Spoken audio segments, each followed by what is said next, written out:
Hello, welcome everyone. My name is Kim McAvoy with New Jersey Department of Environmental Protection. I just wanted to say we're going to start the presentation in a couple of minutes. Um, we just want to hold on and make sure we have everybody join that needs to join. Appreciate your patience, but we do want to start before 6:05 just so we have plenty of time.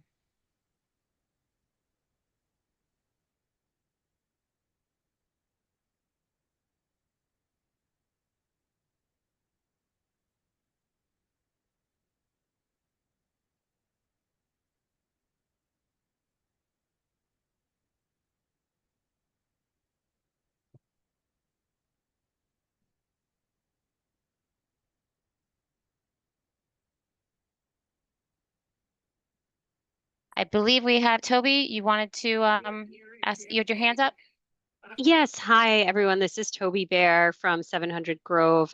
Thanks to everyone for being on the call. Just in the interest of transparency, I wanted to ask if you can please modify the settings so that we can see who's on the line and have either the Q&A or the chat public so that we can all see our neighbors' questions and queries and that we make sure nothing falls through the cracks in the interest of transparency. Okay, great. Janessa, I think people are allowed to see, the Q&A, that's public. So with the Q&A function, you're not able to see other people's questions. You're only able to see the questions that you put in. We won't be able to change that. Can you enable the chat because it says that you guys have disabled the chat? So if we could put everything through the chat, if you can enable it, I think our neighbors and residents are interested in seeing like the public discourse and back and forth. So we can provide all the questions and answers in the interest of transparency also. The chat function, we just want to make sure we're, we have the questions. So in the chat function, that wouldn't be a really question. It's just a comment or, we want this to be productive and capture feedback. Yeah, I think that would be great just because Yeah. we had actually wanted to have a public meeting, but no one was able to come to our building. And so anything that can resemble as close as possible, like a public forum, even if you can just enable the chat, I think that's a positive step. And we're going to be able to do live questions and answers too, Toby. So it's not going to be like the typical meeting we had before where, Okay. We just read questions off the chat. So And I'll explain that also. can you also enable the live view or the public view of who's on the line just so we can see who's representing each different group? I'm unsure. That I'll have to defer to Janessa. I'm not sure how to do that. Yeah, unfortunately, those are settings that has to be done before I start the webinar. So since the webinar is already started, I can change that like raise hand function, but I won't be able to change these other settings like enabling the chat. Those things have to be done on the back end before I launch it. Well, do you want to just disconnect and then we'll change the setting and then we can all reconnect back in because I think folks are still dialing in. Yeah, there. So we want to begin the presentation. I do think this is going to be more of a discussion as far as live Q&A. So as we're doing right now, so it is going to be more of the forum instead of reading. So I think that would be beneficial. And then people will be saying where they're coming from as far as your community, seeing who's represented. So that will be available. And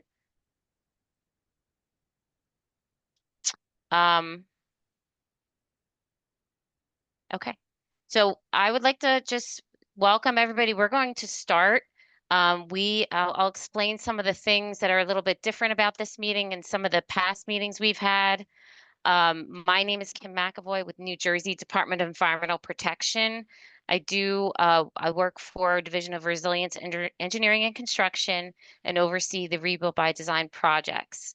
I have been on this project for 14 years.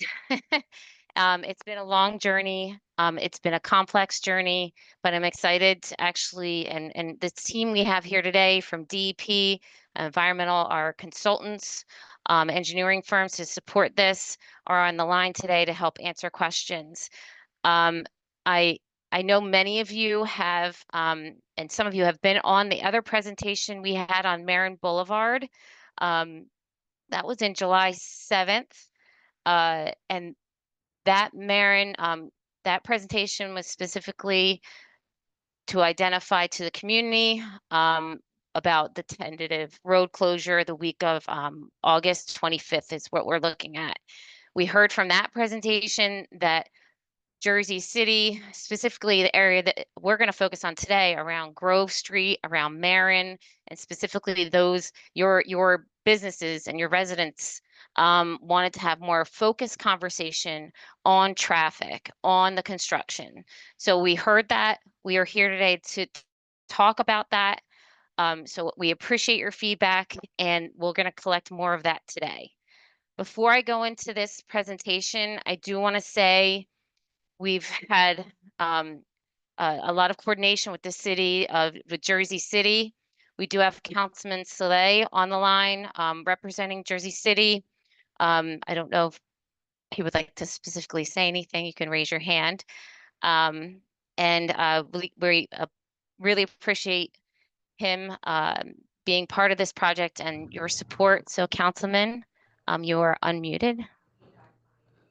Thank you. Hello, everyone. I hope everyone can see me. This is Councilman Youssef Saleh. I just wanted to say hi to the residents of 700 Grove. We have a special community meeting today, and it's the ongoing Rebuild by Design project. The NJDEP Bureau of Flooding and Engineering and Climate Resilience Design is running point on this project. I want to thank Kim and Lori from the NJDEP, as well as Toby from 700 Grove for organizing it. And I'm here as a resource as well. So happy to be here, and thank you for coming. Thank you. Thank you, Councilman. We're going to go over a little housekeeping, how this, the next slide, I'll let Janessa go over that, and then we'll kind of go over the agenda. I do want to say we want to keep this presentation probably to about 20 to 30 minutes, probably less than 30 minutes, so we have a full 30 minutes to get questions and to actually discuss the project. So appreciate it. And Janessa? Thanks, Kim. Yes, just a few housekeeping items. The first thing here is that the meeting will be recorded. We'll be taking questions at the end of the presentation. So once we get to the Q&A portion, we'll allow attendees to use the raise hand function. We'll call on you, and then we'll allow you to unmute to speak. You're also welcome to submit questions using the Q&A function at the bottom of your toolbar, and we'll be answering questions from there as well. Okay, back to you, Kim. Next slide. So as Janessa just said, we're going to be running this a little differently. We do just want to get through some information, and then what we're going to do is enable just the Q&A function where you can raise your hand. You can we'd like you to introduce yourself and then ask your question, or if you have a comment. We're recording it. We want to get all the questions and comments in so we can respond to them either on the presentation or any follow-up we need to do. So this is going to be a little different. If you don't want to speak, we will have the Q&A ability to submit a question. So I will review that at the end of the presentation. But, you know, I just want to say, we all know why most of you know why we're building this project. This is a complex infrastructure project. This is important to the community to protect against flooding, but it also is challenging. We're going to go over today a little bit of history just to review, also the southern area, specifically Marin construction, the work we're going to be doing when you see crews out there, and then dive right into traffic. What has been talked about as far as mitigation strategies, lessons learned from Jersey Avenue, and traffic maps, and also go over the communication. Next slide. This is not just about Hoboken. This is about Jersey City. This area is Jersey Avenue. You know the flooding. You know why we're here today. We do want to protect the community. Next slide. So what we're building is a linear project. It's a resist structure that you will see in active construction, but we also have a stormwater component, delay, store, discharge. This was started back in 2014. Next slide. The water in your area, as in the in this lower left-hand portion of the map, tidal flux, tidal influence inundated the southern area of Jersey, the southern area of Hoboken, northern area of Jersey City. We are building this to help protect the community, help it recover. It is challenging. Next slide. I am here to not only listen, get feedback, communicate to the city, communicate to our traffic engineers, and we want to get your feedback. This is a closure of Marin Avenue that we're looking August 25th that week. It is significant. So we appreciate your time to spend with us tonight to chat on this and to discuss. Now to go over the construction and the actual feature, we have Chris Corliss, who is part of Lero Hill, Lewis Berger joint venture, Lero Hill construction management. He is lead in the construction management of this project. Thanks, Kim. So I'm going to go through quickly some of the slides just to orient you. The areas that are highlighted are the areas of this project. They go across Jersey Ave, through the New Jersey Transit Yard, and towards the right of the left slide, and the left of the right slide are the areas that we're going to focus on tonight on Grove and Marin. Next slide. So what's happening right now? I'm gonna talk about how this work is going to happen in 2 stages while trying to map out the construction needed to consider safety, efficiency, and long-term durability of the eventual resist structure. As Kim mentioned, the tentative start is the week of August 25th, and the duration is anticipated at 4 months. So what's included in that work, or what are you going to expect to see? There's going to be utility work, both some water work, some PSE&G work. You're going to see piles that are going to be installed, which are going to be underneath the foundation of the structure. Sheet piles, which will help prevent water from going underneath of the wall. Jet grout installation, which is the same thing. Then the resist structure walls, as well as the foundation in the road, the gate rails, and then restoration type work, curbs, sidewalks, roadway paving. Next year, you will see the gate arrive on site and be installed. Now, just want to note that second closure will be a much less duration. While we're talking 4 months this time, it would be in the magnitude of a few weeks. Next slide. So during this phase, it would be a full closure of Marin Boulevard, which would mean no bicyclists, pedestrians, or vehicles going along Marin. But do want to note that we have coordinated or working with New Jersey Transit and synchronizing two different projects where New Jersey Transit is installing the long slip project. So that was independent of this project, but and which would also require a closure. But what we're doing is piggybacking on that work, as well as doing some water system mitigation project. Sorry. And just want to note that the team has been coordinating with the utilities to complete this work and will continue to do so. Next slide.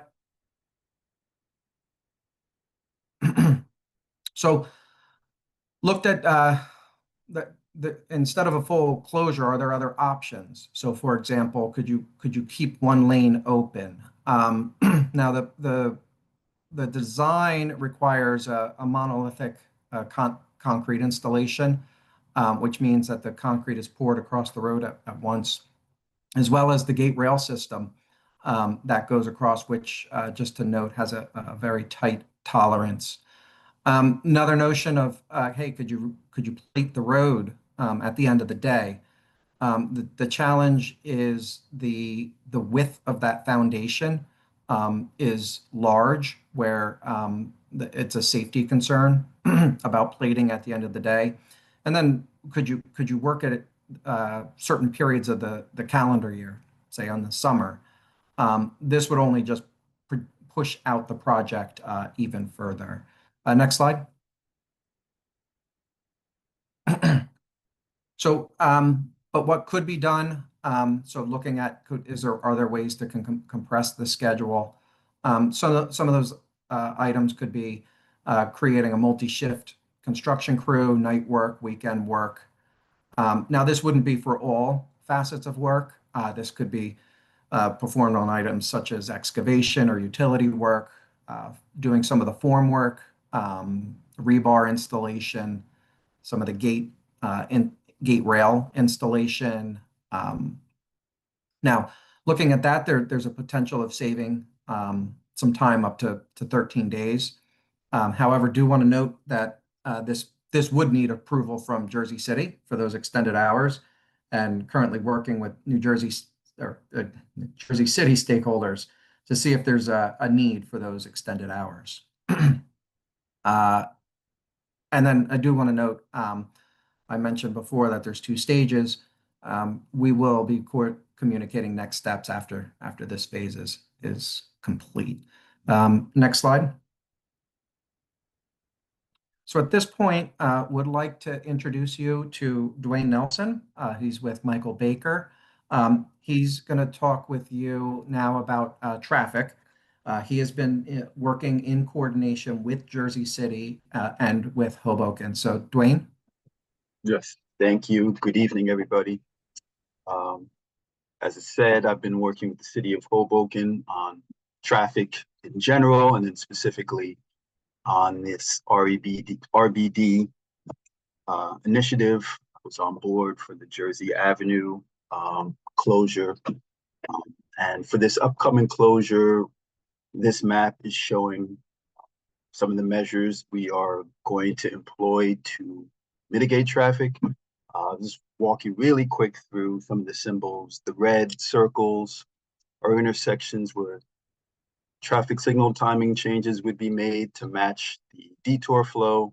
The blue circles are where there'll be either Hoboken or Jersey City police officers to help with traffic, and the green circles are intersection traffic cameras. Some of them are already, actually all of them are already up from the Jersey Avenue effort. And additionally, you'll see, it's hard to make out, the black circles are the portable variable message signs, which will be going up this week with messages about the upcoming closure, and then during the closure, directing people to follow the detour. Next slide, please. So I touched on some of these points when I was just discussing the map. There'll be a total of 8 police officers in Hoboken and Jersey City in the area immediately around the closure. They'll be there to direct traffic, keep the box clear, direct pedestrians if needed. I did mention the portable variable message signs. Those are the electronic signs with a simple short message. These are the locations. They are located to capture people as they're approaching from all directions from the south of Jersey City, coming out of downtown Hoboken. I did also mention the cameras. They've been previously installed to help us with actual data instead of going off of a feel. We also have another background analysis platform called Flow Labs, which also gives us additional data collection in the area and in total. Next slide, please. So I had mentioned the intersections where timing changes were going to be made to help traffic flow. There are along 18th Street at Jersey Avenue, Grove and Marin, Newark and Jackson, Observer, excuse me, Observer and Marin / Henderson, Newark and Grove / Monroe, next adjacent to 700 Grove as well. Along with the timing changes, there's actual signing and striping that we're proposing as well to help with the flow. I think if we go to the next slide, it's easier to have a visual of it instead of describing it in words. So this first screen, first sheet here, we're looking at. And I Yes. want to say, sorry, Dwayne, but I do want to say for everybody on the phone that we will do a zoom in on this at the end so we can go over specifics and show you some of the management. So I just wanted to call that out. Well, thank Thanks. you. Okay, so we're looking at Grove Street here. See North Street kind of at the top half of the screen, Grove Street extending south from that. What we are proposing is, as compared to today, there will be one lane, 3 travel lanes and 1 bike lane, which will be on the east side. The 3 travel lanes, there'll be 2 at each end of Grove Street. So here, the northern end, you'll see there's a single left turn lane and single right turn lane. If you go down to the next sheet, the single lane turning southbound opens up to 2 lanes as you approach 18th Street. Along 18th Street itself, to help the detour flow of people coming north on Marin, there will be 2 lanes between Marin and Grove. One will be a through / left lane, and the other will be a right turn only for vehicles that would be following the detour. West of there, that's just tapering back to the existing condition before you get to Jersey Avenue. One last thing, so on Marin, south of 18th, we have 2 lanes. We'll convert those to 2 left turn lanes onto that section of 18th I just mentioned. And you'll see Marin, that hatch is representing that closure, though it will be closed with barricades. There'll be an officer there as well. And 18th Street itself, east of the intersection, you won't be able to make a right, so that right lane will be a through only lane coming west. Next slide. As part of this, I did mention a bike lane. So as you may know, Marin is going to be closed to all forms of transportation, and there is an existing 2-way bike lane along Marin between Hoboken and Jersey City, which we are looking to replace in some form here by using the sidewalk on the south side of North Street between Marin, which is just off to the right of the screen, and to the left, we're just short of the intersection with Grove.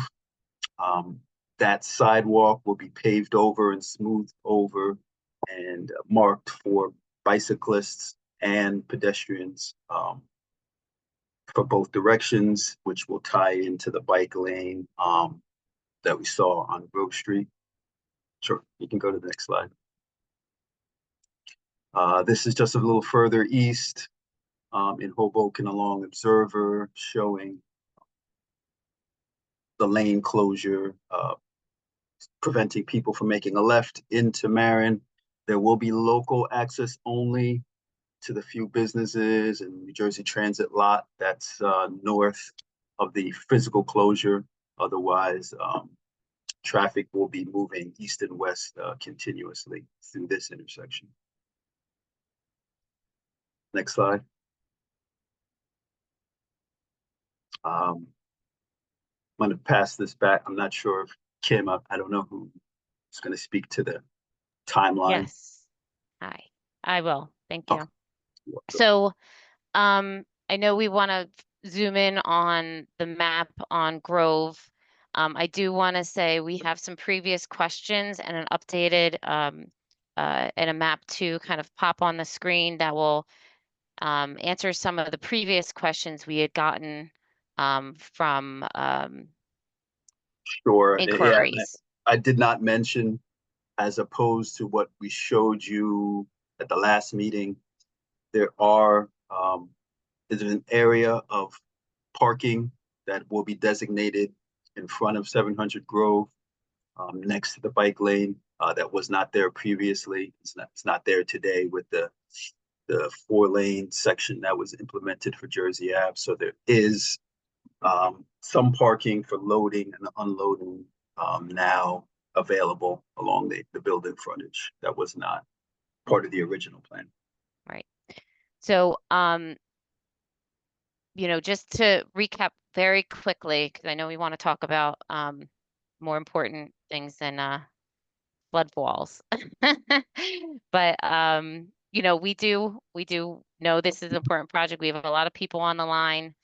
Some have been around from the inception. Some are just learning. So we are looking to do the construction looking the week of October 25th. We expect this to be 4 months. If we can we are looking at our construction. If we can limit or a full closure, we will do every opportunity to do that. But we do want to get this construction done. We're coordinating with New Jersey Transit just because we know there's a Marin closure needed for their projects. So again, trying to limit the impact, and we will come out again. We won't be silent. We will come out and update you on our schedule and on the next closure. That will be, like I said, like Chris said, a matter of weeks. And that will be the gate installation. Next slide. So I think we're gonna I think most of you hopefully have subscribed and visit our website. We will have this presentation, and we have this presentation on our website to download, to look at. We also have weekly construction advisories that we need you to subscribe to. Those have traffic updates. They also will have traffic maps that we showed today. And keep in touch. We have our project hotline. Our community liaison, Isabella, is on. We check this email daily. And we are committed to getting feedback. So next slide. Again, Janessa is going to be, if you raise your hand, we will call on you. And please ask your question. Please introduce yourself. And if you, we did have some questions in the chat that I think we're going to hold a little bit, but we'd like to hear first your questions in order, Janessa. We'll call on you.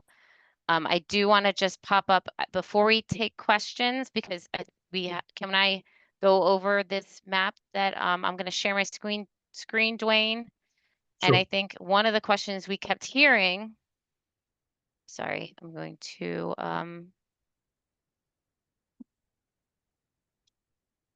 share. You're going to let me share, right, Janessa? Okay. And Dwayne, you can talk me through this with my cursor. Can you see this? Yes. Yep. Okay. So one of the things we did hear that loading and unloading was a big problem along 700 Grove, sorry.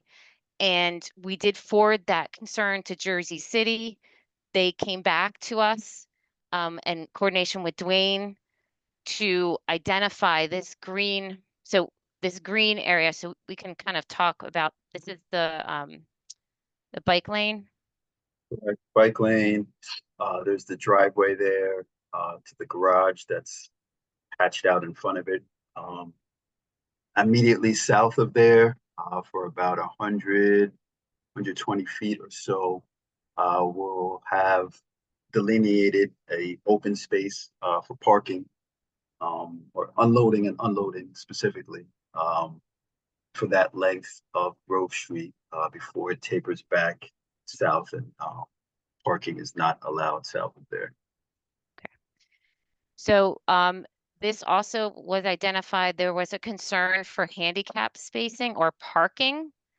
And Jersey City said if that's a specific concern, that you want to designate and some of this area for handicap spots, that is something that they will consider, but we will forward that information to them if that is a concern. But that is a Jersey City designation for handicap spots. I wanted to just, because I think Toby, you had mentioned about what those specific questions, that was a couple of them were directly related to this loading and unloading. I'm going to stop sharing, and then Janessa, if you could pop on that last map that we had, so we can start answering questions.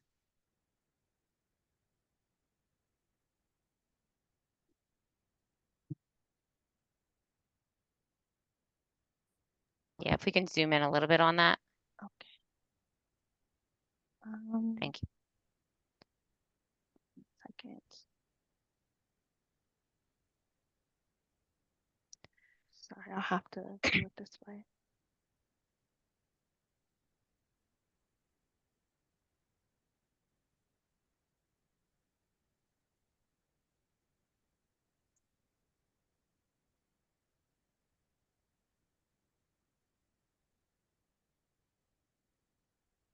Okay, thank you.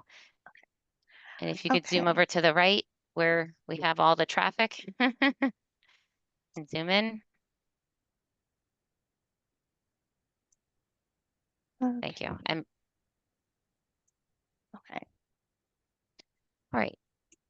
All right. So let's just go ahead and start the questions. 1 second. Okay. So first question we have here, what are the hours of construction? They're noticing that sometimes it's happening around 10 p.m. or later. And are there specific designated hours that we should be expecting? So the construction hours are 7 a.m. It's to Jim, 4. it's like, for us, it's like the normal starting hour would be 7 o'clock in the morning. Yes. A normal day would run to 3:30, 4 o'clock in the afternoon. As was mentioned in the presentation, there is the possibility of extended hours at some point during the project, but that still needs to be coordinated with Jersey City. But right now, the work would be over on a normal basis, 4 o'clock in the afternoon. Okay. Janessa, can we go to the hands? Raising the Sure. hands, please. Yes, I am Thank sorry. you. Okay, so first we have here on the list is Toby. So I'm gonna unmute you. Yes, hi again. I don't know how to have my video on, but I am here. I have a whole list of questions, but I want to make sure my neighbors who also have questions are on the line. First is the bike lane. Is there a reason why it has to be on Grove Street? And if so, that it has to be on our side of the building? It seems like it's just going to complicate safety for everyone, including the bike drivers, to have them there. That decision, that decision was a group decision with City of Hoboken, Hudson County, Jersey City, being that the Marin Boulevard link is vital, and found from the Jersey Avenue project that it is relatively heavily used. But why does it have to be on our side of the street? Could it be on still on Grove Street, but across, like on the west side of the street?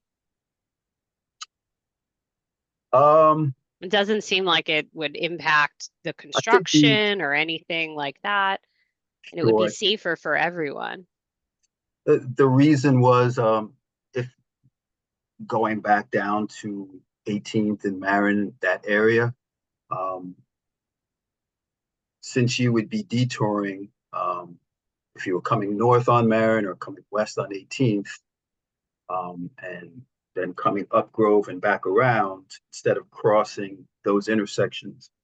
Right. Twice. Between the problem is when you said the people deciding, this isn't Hoboken, so I don't know why they have a say. And we're the people this impacts, and we didn't have a say. So if you want to do a poll, which is feasible on Zoom, of everyone on this phone call, on this Zoom who cares, and ask them if they want the bike lane on our street, and or if it has to be, could it be on the other side? I can guarantee you every single resident of 700 Grove is going to say they don't want the bike lane. And if we have to have it, it should be moved. So I'd like to officially submit a motion or whatever it is that we need to do. And thank you so much to Councilman Sala, who's been amazing. I believe the only actual Jersey City official on the line. If you can document this and in your next meeting with the mayor, share that we would like the city of Jersey City to change its mind and either not have a bike lane or move it to the other side of the street. What it's going to do is increase the number of delivery drivers who do not care, who often don't have any kind of license, who are speeding on the streets. Many of the residents of 700 Grove are pedestrians often. It's not even about driving outside, but we have children who take bikes, scooters. I just don't see any reason why bicyclists can't be inconvenienced by going to the other side of the street. What is it, 10 feet? When it will be safer for them as well. So can we get a confirmation that this will be revisited? I can ask. Thank you. Sorry, yeah, Yusuf, I know you will ask, but I mean from the rest of the group, like we don't want you cementing this in stone. We will forward that request To whom? to Jersey City because that's Who in Jersey City? Like, do you have a name?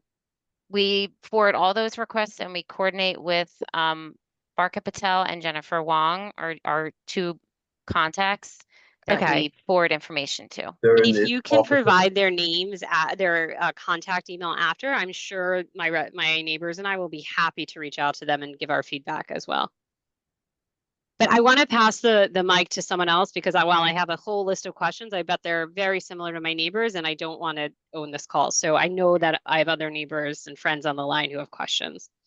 I think just to piggyback, Toby, I think one of the questions was regarding the bike lane. Is it going to be taken off after the construction? That was by an anonymous. Yes. So to piggyback on that, we can answer that, I believe. After construction.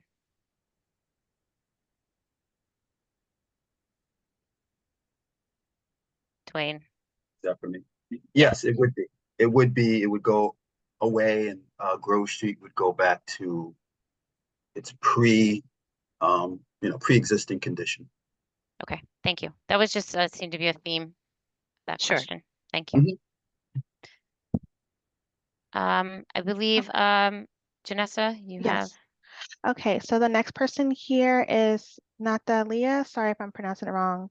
I'm going to allow you to speak. Hello. So my name is Natalia. I've been a resident of 700 Grove since 2017, and I have two little children that walk to school every morning and every evening from Cordero, which is by Hamilton Park. We attend the public school, which is very dangerous and precarious for us to walk and also drive because it takes like 30 minutes to just drive there with this traffic. So I'm very concerned about all of this congestion. I also wanted to express my concerns about the bike lane, just like Toby mentioned. I have been in encounters with bikers going astray just by the garage, and as I am entering the garage, the bike lane hit my car. So the bikes do not stop at those garage entrance. So unless you're gonna have a police standing on that side 24/7, not just like business hours, 24/7, preventing the bikes from scrutinizing turns in and out of the garage. I don't see how that bike lane can work. I just don't see, guys. Like, please educate us on how that bike lane is going to work. And then the other question I have is, how is that going to happen on the 2 lanes? You're saying 2 lanes going one side and then 1 lane on the other side, but then you're going to have parking. So like there will be like funnel, right? So they will have 2 lanes and then it will funnel into 1 lane and then again to 1 lane. It's just going to be funnel. So like how's that parking going to be respected? I just don't understand how that temporary parking will be respected because it will be a funnel. I'll start with the parking. So as you're coming north from Grove Street, at the intersection with 18th Street South, it's 1 lane coming northbound up into this area that we see on the screen, including the area that would be designated for unloading. As you move further north, the driveway has those do not block the box markings, and then as you move further north, then it opens up to 2 lanes. So it's for the northbound direction. It's not a situation when you're going from 2 to 1 and back to 2.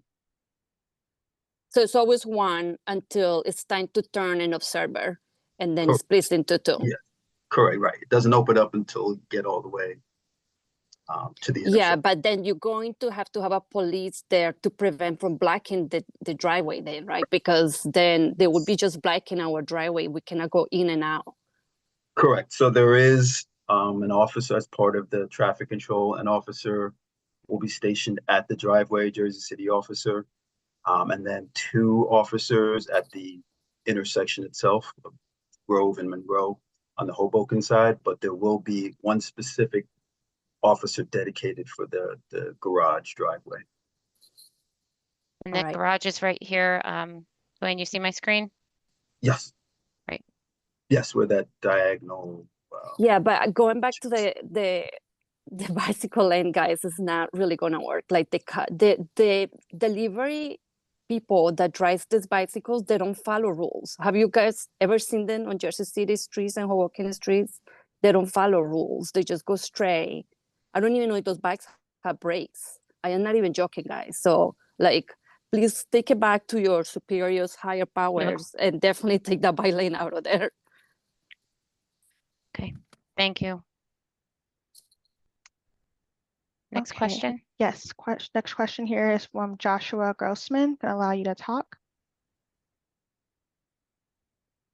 Hi, thanks guys. This is Josh Grossman. I'm actually from Zephyr Lofts, which is 689 Marin Boulevard. Just an initial statement. I'm adamantly in support of the bike lane. At present, there is no safe way for me to bike from the garage at 700 Grove to my kid's school and get connected to the network. Right now, I have to illegally ride on the sidewalk because Grove Street is not safe to bike on. So I just have to adamantly protest some of the other points of view and say it's absolutely necessary that we have protected infrastructure to allow us to legally ride bicycles. And because some of us are not delivery people, we should be included in the consideration so that streets are safe for everybody. Now, on that topic, the question I had was around the changing of the signals for a number of the intersections. My question is will there be leading pedestrian indicators built into those lights, especially at 18th Street and Grove, where we saw during the last closure, I can't tell you how many times I almost got hit by cars who were turning northbound from 18th Street, going eastbound to turn northbound onto Grove Street, who do not respect traffic. And with all due respect, and I'm glad Sala is on this call, like the police that were stationed to do this work during the last closure add 0 value to pedestrian safety. And so I just want to ask, like, first is like, are there going to be leading pedestrian indicators built into these? And if you hadn't thought about that, can you please give us some indication that that's going to be a factor in this? Sure. As it is now, we did not propose any LPIs is the abbreviation, but the leading pad where the pedestrian gets a chance to start crossing 4 or 5 seconds before the vehicles do. We will bring that back to Jersey City. That intersection specifically is Jersey City's jurisdiction. We'll see what their opinion is. They do use that measure around the city, so I can't say that it will definitely be done, but I definitely see it as something that's used other places. And yes, in this case, there's going to be a heavy turning volume there as well, so I could see it definitely being useful there. And that's 18th and Grove Street. Grove. And note especially that intersection, because the cars turning northbound do not respect. They get a left turn signal, and then when that turns off, they keep going, and they don't respect when the pedestrian indicator turns on. And I'm trying to take my kids to school. I can't tell you how many times I've almost gotten run over or yelled at or harassed by so many reckless, dangerous drivers, and the cops don't do anything either. They literally don't. They just sit there on their phones, and it's of no help. And so really, like, aside from asking something much more significant, a leading pedestrian indicator costs nothing other than a few seconds of time to let pedestrians and bicyclists try to get safely across that street. Let us go first and get out of the way of all the cars who want to do crazy things. Okay. Thank you. The other, if I may, is just another easy question for Dwayne. The bicycle path that's being proposed on Newark, is there going to be a raised curb to protect that bike lane and the pedestrians, or is that going to be at grade as it currently is? Meaning, like, quite frankly, a car could just swerve to the right and plow everybody over, versus are you guys going to actually put a curb in there? It is going to stay as is. I know, to your point, the curb is There is no curb. right. There's It's very low reveal. It's at grade with the street. Section. Yeah. Yes. There will be about a 3 or 4 foot buffer of the marking, so it's going to be leveled, asphalted, and then paint. That two-way bike lane will be offset from the curb line along North Street by 4 feet. So there is some space between the road and the bike lane that's being marked on the sidewalk, but there will not be any physical barrier. So there won't be bollards, like any real delineators other than paint, which, as we all know, paint does a really great job of protecting pedestrians. And I don't mean to be callous and rude, but like, this is something we really should be taking into consideration when building infrastructure, and we should be doing it in a way that makes it safe for the users of that infrastructure. Understood. Okay. Yeah, safety is definitely a concern. I could take that back for sure and see if anything can be done. It's a pretty short stretch of sidewalk there to promote clearer separation.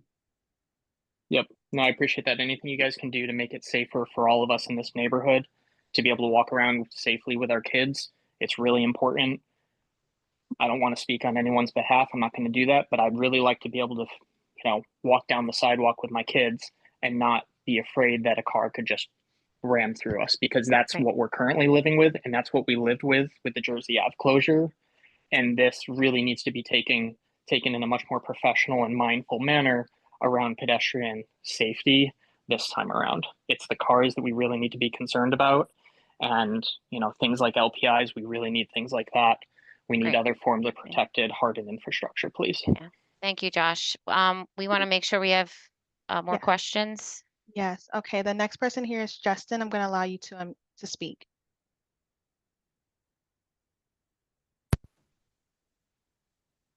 Hi, Justin. I don't think we can hear you. You're unmuted, but we can't. Okay. So we go to the next person? Yeah, we'll come back to Okay, we'll come Justin. back. Okay, Yeah. the next person here is Jerry. I'm gonna allow you to unmute. Hi, it's Jerry Mannion. Thank you. I want to actually follow up on the previous speaker and Justin. I mean, the pedestrian safety issue is a huge issue. And it's because, again, the cops, even when they were here, did not do anything to enforce any of the laws, frankly. In fact, one policeman told me it would take too much time to actually give out a ticket as opposed to pulling somebody over. And one of our neighbors actually was in a car accident trying to just leave our building. So we really need to up the pedestrian safety issue. And I have seen nothing in the presentation that really addresses that. It would also be helpful to have gotten all these slides before the call, so that we were able to actually respond, or ask the questions in like real time. And to actually have to understand what the next steps might be if we want to follow up from the presentation that you made today. Yeah, so for next steps, Jerry, we will provide answers to these questions.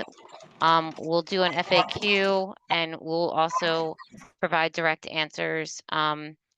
If again, will be posted on our website too, to download. And then we do have our project email to email us directly. As far as the police and enforcing rules and you know, enforcing, you know, identifying, you know, what they need to do, it's their jurisdiction. We will communicate concerns. And I think that was also a lot of the questions we've been getting in the Q&A of who do we contact regarding police and safety. And you know, you contact Jersey City Police Department directly, and that would be the contact. But you can also contact our project email, and we will forward that information to them also. Okay. Okay, the next person that we have here We want to is try Justin again. yes. Hi, can you hear me now? Yes. Yes, yes. Great. Sorry about that, folks. My name's Justin Rodriguez. I'm one of the board members at 700 Grove. Thanks very much for this. I mean, some of my questions were hit by some of the other folks from the building, but can you just very quickly sort of a couple very 700 Grove specific things to just confirm for folks? You may have answered it in other venues, but I think it'll be helpful. So number one, just to confirm that the 700 Grove parking garage, people will be able to exit and turn left towards Observer Highway. They just won't be able to enter it. That's my understanding, but correct me if that's wrong. And then number two, well, maybe I'll pause there. Yeah, why don't we answer that one first? Sure, right. There will not be any movements restricted into and out of the garage. Realize obviously traffic will be the main impediment there, but you'll still be able to make a left or right coming out, left or right coming into the garage. Well, okay, sorry, maybe I misunderstood that. If we make a right on the out of the garage out of Marin, that would be heading towards 18th Street. We're able to do that? Oh, Marin. Okay, I'm sorry. You would only be able to go back towards Observer. Got it. Okay, that's what I thought. I just thought it'd be helpful to remind folks. No problem. And then in terms of, I mean, you touched on the parking for 700 Grove on Grove Street. I don't know if you have sort of a count, but like number of parking spots or approximate that we'll be able to have there. And if those are also the places where folks can put their like moving trucks and things like that. I think that was loading and unloading, right, Dwayne? I don't think that was parking per se, temporary. Correct. It's not permanent parking. Okay. Right, and it's about space for about, I guess depends on the size of the vehicle, but it's 120 feet, which would roughly equate to about 5 or 6 vehicles. Obviously less if we're talking a larger truck or something along those lines. Okay, great. Thank you. You're welcome. Okay, the next person we have here is, sorry if I pronounce it wrong, Badesh. I'm gonna allow you to speak.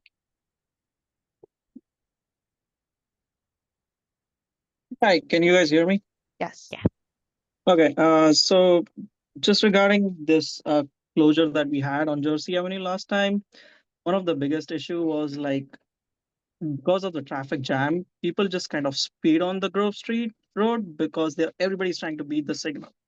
So do you guys have any plans to kind of install any speed bumps or anything so that, especially before the garage entry and exit, because I myself kind of had two close encounters while turning into the garage the because on the inner side of the road, people are, I mean, the drivers are just speeding through, and the same is going to happen this time too. Um, I would just say physically, since there's only one lane, not to say that there won't still be people trying to speed, but it'll be a little less likely with one lane. But to specifically answer your question, we're not proposing any specific speed measures or traffic calming measures. Again, we can go ahead. Even if it is one lane, if we are going to stick to the bike lane, the bikers are going to still speed. I mean, Joshua said like he plans to drop his kid using those bike lanes, but he's kind of the one who kind of follows it. But most of the times it is getting used by these Uber Eats guys, and they do not follow speeding rules at all. So if you guys don't, I mean, even so after Jersey Avenue closure, if you guys did not even consider to ask us like what were the issues we faced during the last closure, and you guys just came up with a plan. And if you guys don't consider these points now, then the person who had planned this kind of is not impacted by this. So it's kind of irrelevant to our pedestrian safety or to our driving safety.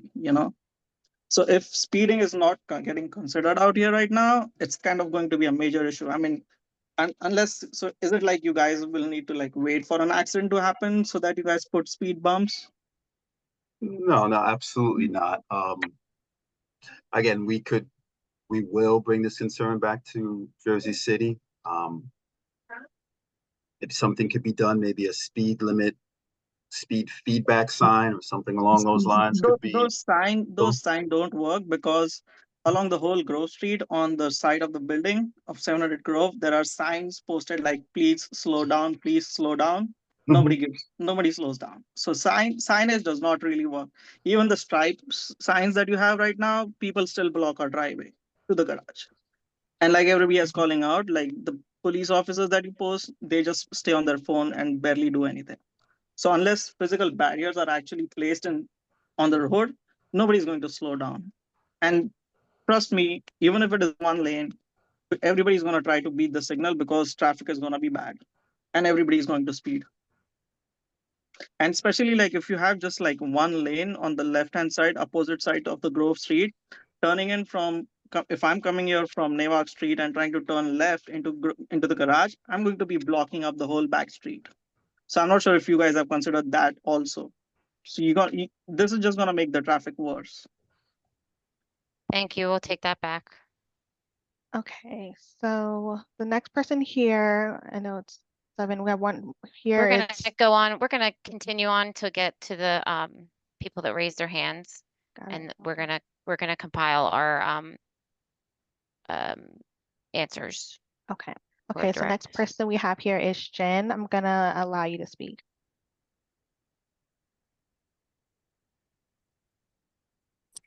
Hi, yeah, this is Jen at 700 Grove. So for us that have 2 cars that need to park on the street, it's really been a challenge having no parking spots on Grove.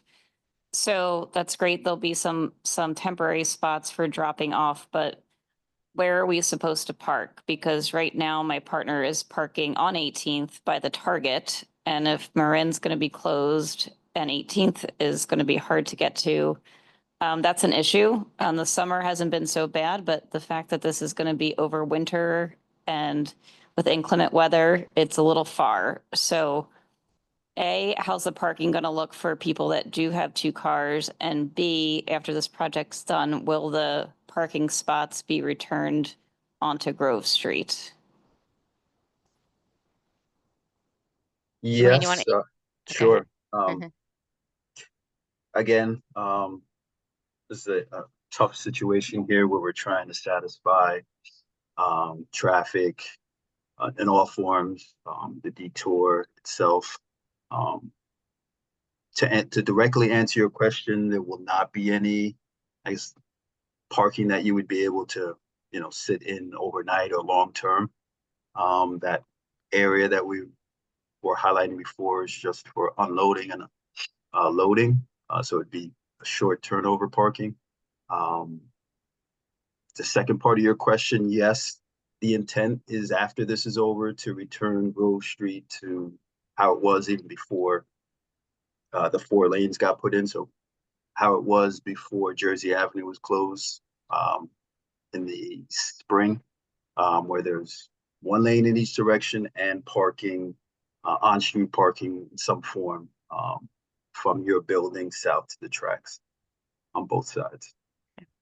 So what do you recommend in the meantime? Because even though we're right next to Hoboken, we're not Hoboken residents, so we can't get a Hoboken parking pass. There's really next to none parking around here as a Jersey City resident, and we're probably not the only ones having this issue in the building.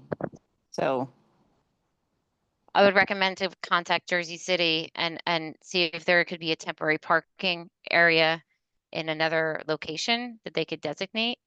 who should I It would contact be directly? that would be a Jersey City initiative. Okay, who would be a name of a person to contact? We have our contacts are the Jersey City, Barka Patel and Jennifer Wong. I'm actually writing this down, so I'm gonna contact them too, but for you to do that, that would be a question for them. They're with the Office of Infrastructure, I think. Oh, Office of Infrastructure too. Yep. Okay. Thank you. Thank you. Thank you. Okay. Next. Okay, so next here we have Lou. I'm gonna unmute you.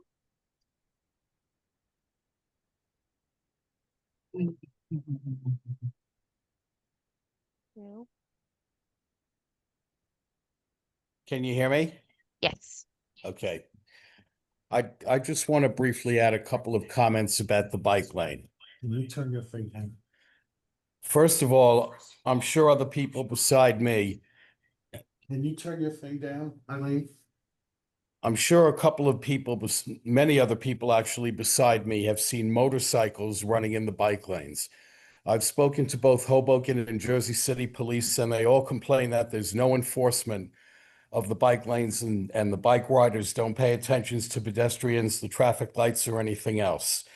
The point is that the bike lane should be on the far side of Grove Street from where 700 is. And if it's not, there's going to be at least one, if not numerous, serious accidents. Many of us have almost had accidents with these bike riders, and to put a bike lane on the east side of Grove Street is going to make it very difficult, as a number of us have said already, for not just for traffic, but for pedestrians. And I just want to encourage you to seriously consider moving that bike lane to the west side of Grove to avoid some of these accidents that will definitely happen. Thank you. Thank you. Okay. Next. Next person we have here is Barbara.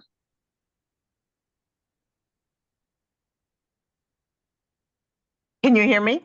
Yes. Great. So I have a few things in case I'm misunderstanding. First, I'd like to thank you for your time, and I know you're trying. However, this is our second or third meeting, and I am simply shocked that we have one representative from Jersey City. So I'm not quite sure that there's really a concern about our safety at 700 Grove, because we've already requested other people to be part of this. The other question I have, and I might not have good observation skills, if there is a 2-lane bike path closest to the building, and there are 5 spots for temporary loading and unloading, where are the bicyclists going to go when there's someone loading and unloading? Are you asking them on the east side of the street to go into the traffic? The other question, and my last one, is if I'm exiting the garage and I want to go south on Grove, and there happens to be someone loading and unloading and a bicyclist, exactly how am I going to get to my left-hand turn? Who is going to help me do that? You are setting yourself up for some serious legal problems as far as accidents. I don't know how I'm going to be able to see past the truck and avoid the bicyclists to make a left-hand turn. Maybe I'm not seeing it correctly. Thank you. Thank you, Barbara. But we are, as I said before, there is an officer supposed to be stationed at the garage who should be helping out in those situations. One, keeping it clear so that you would be able to see or keep the line of sight open as possible, and the space open itself to when you do pull up to be able to pull out. The bike lane is right alongside the curb. It is going to be separated from the travel lane and the parking lane in that location by bollards. So the bikes will not have to go back into the travel lane or on the sidewalk to go around any loading and unloading activity. So the loading, I'm still not understanding it. So the loading and unloading, yes, is on the far side of the bike lane. It would be between the bike lane and the northbound travel lane. So I don't know where the bike is going then if the truck is in the way. Right. They're separated in space. If you look on the screen, if you How could much zoom space? in, about approximately 2 feet. And that 2 feet will be separated with be lined with bollards, similar to what's on Marin Boulevard, if you're familiar, where it's a built-in delineator slash, plastic curb. Right, but Marin doesn't have a garage that needs entering and exiting by 230 residents. I mean, I really don't understand why you can't use the west side of the street. Yeah, we just heard that. We're going to take that back, Barbara, today. Thank you. Next. Sorry, yes, the next person we have here is Jeremy.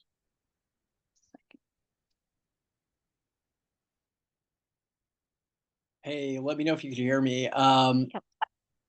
I'm just echoing the same sentiment as Barbara and Lou. I really, really think that you're risking serious injury or fatality by having a bike lane on the same side of this garage where people are just blindly turning. Like it is, a lot of people do not respect the don't block the box sign. I don't know if it's foreign to them or what, but you're going to end up having people making left-hand turns into this garage and a bike approaching from a blind spot. I guarantee you that someone will get seriously injured, if not die. And this would be an injury attorney's fantasy to know this is going up here. So just for everyone's sake, not just the people in the building, but like oncoming bikers, you're going to save lives by putting the bike lane, if at all, on the other side of the road. Okay, thank you. Okay, next here we have Amanda. This one. Hi, I'm Amanda Gerson. I live in 700 Grove Street with my husband and my 3-year-old daughter. As has been mentioned about the safety of our residents, I was the resident who was driving in April whose car was hit by a truck leaving the building. So I am very, very, very concerned about what hours will the police officers be stationed outside our buildings? Because you say working hours. Working hours for some people are 9 to 5. Other people is 6 to 4. There are people who are teachers, doctors, lawyers, many different professions who all have different hours that they leave to go to work. So the starting of typical 9 to 5 is not sufficient because this accident happened at 7 o'clock in the morning.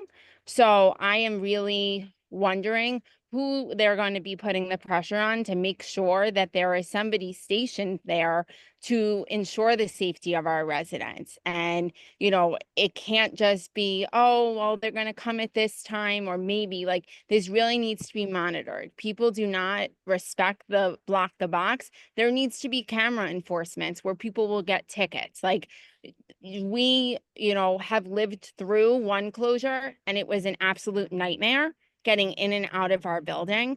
And it shouldn't take an accident to happen, you know, God forbid, a fatality for action to be taken. Money, a lot of, you know, a lot of safety needs to be put in, you know, in place to make sure that things are safe for everybody in the area. And adding a bike lane onto the side of the street that the garage is on is just going to complicate the problem even further.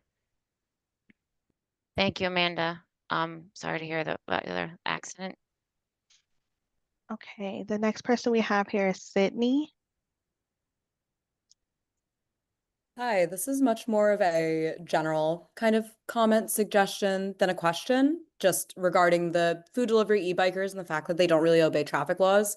I mean, we know that that's not the responsibility of your organization to enforce those traffic laws on them, but I think that if you guys are able to take this research that you've done on traffic patterns in our area, on safety, on the different timing of the lights and things of that nature that you've brought up before, and bring that to the relevant teams for both Hoboken and Jersey City, I think that that could be a really helpful, significant push to get them to actually act on figuring out a way to enforce safety for these e-bikers and these delivery drivers, because I mean, it's bureaucratic red tape. You want to bounce people's complaints back and forth until they think things are solved. But we are just a group of people who are concerned for our safety and our neighbors' safety. And we have a shared goal. Like, we want to see this project work in a way that is safe for everybody. And I think that if you guys are able to take some of your research and kind of move as an organization and put some pressure on both cities to enforce these laws better, it would help build our trust as a community in your commitment to our safety. Thank you, Sydney. Okay, the next person we have here is Marcus. Yes, hello. So my question is that my comment is the responsibility for all of this is falling on you guys. Because as has already been stated, Jersey City police officers are doing absolutely nothing and will continue to absolutely nothing. Because that has been proven and that's what history has shown. The officers in the intersections are doing something. However, again, it's not really adequate enough to solve the problems. You guys are the ones that are going to have to figure out a way to make this happen. I agree with Joshua. I think that the LPIs at both intersections on Newark and Grove are a brilliant idea, and at 18th and Grove. The reason being is that if the LPIs enact, that will allow the bicycles and the delivery drivers and the pedestrians to start moving before the traffic moves. And then with that in place on the Grove Newark Street side, they would be able to traverse that intersection to the bike lane on the west side without needing to run into traffic.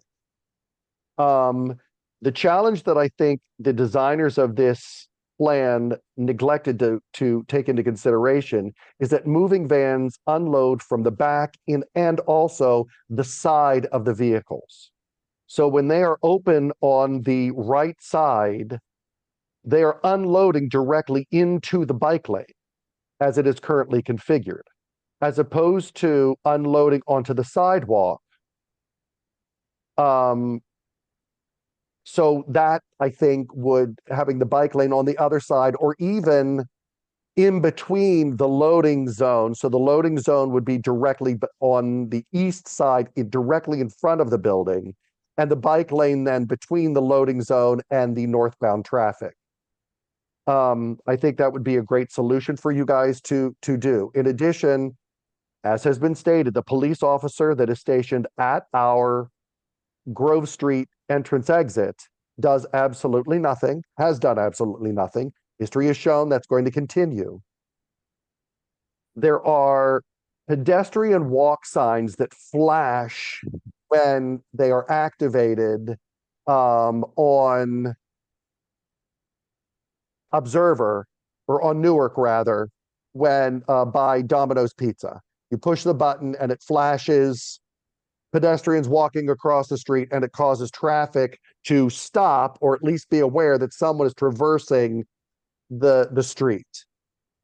Possibly something along those lines could be installed in front of our building, that when a vehicle is entering or be able to be accessed by residents by pushing a button in our cars or some remote sort of thing that flashes lights to show that in that box area, someone's coming across. I don't know what a solution would be, but that's something that you guys might be able to come up with. Because as we know, there is blocking of our box. It's just happening and the police are not stopping it. Delivery, Uber Eats and all those bicyclists just drive right through without considering anything. And so that's the challenge that you guys are going to have to solve, not relying on the city as much as, I mean, unfortunately, whoever's doing this construction is going to have to solve this problem, because as we've already stated, the police officer is doing nothing, and it doesn't seem, since there's only one representative from the government here, that they're also not overly concerned. Another question that I had for, on the side of our building, on the south side of 700 Grove, is New Jersey Transit property. And I understand that there are going to be installation of utility poles, but that property as well, even if it's temporary parking or temporary loading, unloading, something along the south side of our building, between the berm and the building, if that's any way to be accessible to us for loading and unloading here at 700 Grove, that may also be a possibility solution on a temporary basis.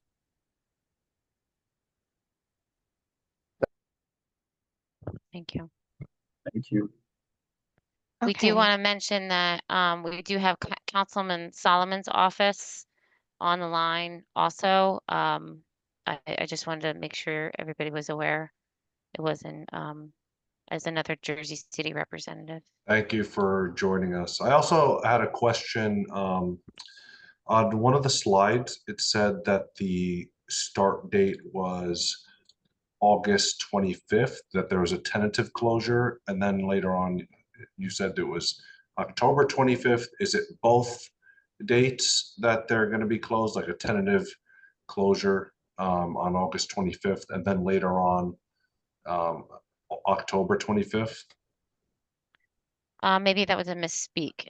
It was tentative. So the week of August 25th is we're looking for the full closure. It might not be exactly on Monday. We will have in our weekly look aheads, we'll have a better handle on that. But this should be a 4-month project, and then there will be a second closure in 2026 that will be scheduled. We'll come back for that particular second phase. That that before FIFA or after FIFA, like, because they have the World Cup coming up. we'll have to coordinate that because that's also part of the schedule is understanding what events we need to consider in the construction. Got it. Yeah, it will Thank be it will have to be something we look at. And that gate installation is the second phase. That's more on the matter of weeks. I do want to say we're going to take a couple more questions and then we will answer all the questions that we have in the chat and we're going to provide that back, those answers to everybody. We're going to do a FAQ. And I will gonna put the last slide on again. So you can visit our website, download the presentation, but also email us directly for our liaison, Isabella, who's on the call. But let's take 3 more questions if we could. Okay. All right, next here we have Elizabeth. Hi, can you hear me? Yes. Hi, so I live in 700 Grove along with my husband and 2 children, which you can probably hear. They are 3 and 1. I am curious as to what research and assessments were done to, in order for Grove to be considered for the detour as opposed to Jersey Ave. Dwayne, I believe that's. Yep. It's the closest, I hate to simplify it, the next street to the west. And people are just going to naturally use that. I will add that the signs and the electronic signs, and as well as the signs that we've been coordinating with Port Authority and the New Jersey Turnpike, as you approach from the kind of outer limits, will say Jersey Ave as an alternate. So we hope people will, not everybody will flock to Grove Street, that depending on specifically where people are going, if they are trying to get to 78 or the Turnpike or coming back from that, they will use Jersey Avenue. There's more capacity on that roadway as well. But for local traffic, especially if you're coming out of Hoboken itself, people will, unless you were to barricade Grove Street off, will take Grove Street as the next option to get out of town. Okay, thank you. Thanks, Dwayne. Next question. Okay. Yes, the next question is from Shanaz. Gonna unmute you. Yes, hi, good evening. Can you hear me? Yes. Thank you. So Shanaz Dalal, also from 700 Grove. I know a lot's been said about the bike lanes, so I'm just going to add my voice to saying, would you please at least look into reconsidering moving it to the other side of the street, because I've heard all the reasons why it's not such a great idea for us folks having it on our side of the street. The other point I had, I think submitted in a question, was about how does one really enforce, people, like we've had accidents and issues in the past with the Jersey Ave closure. So is there any consideration about how you're going to manage people, or how do you ticket and fine people who are, flagrantly disregarding traffic rules? Are you considering cameras being put up? I know speed bumps. We've asked this question before and we were told it can't happen where there's traffic over 3,000 cars or whatever, something like that was given to us as an answer. So in which case, how are you going to possibly, and this is maybe not so much for you guys in the Rebuild by Design team, but since you're the front, I am posing this question to you as to what would you all be doing to enforce people who, violate traffic rules? So I'll let Dwayne handle some of it, but I know for the first part, we do rely on the police to enforce regulations, traffic regulations. However, I do want to say on this call, we did hear from some ideas about additional measures that we can provide that are options. LPIs was mentioned to aid in that enforcement. I'll let Dwayne answer anything else if I missed something. No, I don't think you missed anything. I think we're hearing the recurring theme about the police behavior or effectiveness. Again, we can only pass that back to Jersey City Police Department. It's it's I already think, yeah, I hearing think that over and over. So right, and hearing a lot of this theme, I think having this discussion on measures to help with that enforcement, we will have that. And I like the considerations that were brought up today that we will forward. Thank you. Next. Yes. Okay. The next person here is Vivian. Hi, can you hear me? Yes. Hi, I just wanted to add to all the I think very valid concerns about the bike lane, but I just wanted to point out that on the east side of the street, we have a shuttle that loads and unloads from the side that does for several hours in the morning and several hours in the afternoon and evening. So I just wanted to add that to the mix. Okay. Thank you. Thank you. Okay. We want one more? Yeah. One more here is Isaac.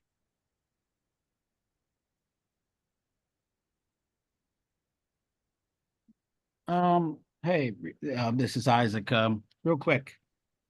You mentioned earlier that sometimes well, two things. You mentioned earlier that sometimes you guys work after hours. Is the project following the Jersey City noise ordinance? Because I mean, building on Jersey Avenue, it's one thing, but there are people We that don't, right. We don't have, we're going to be doing, following the ordinance for working hours that we have for Jersey City.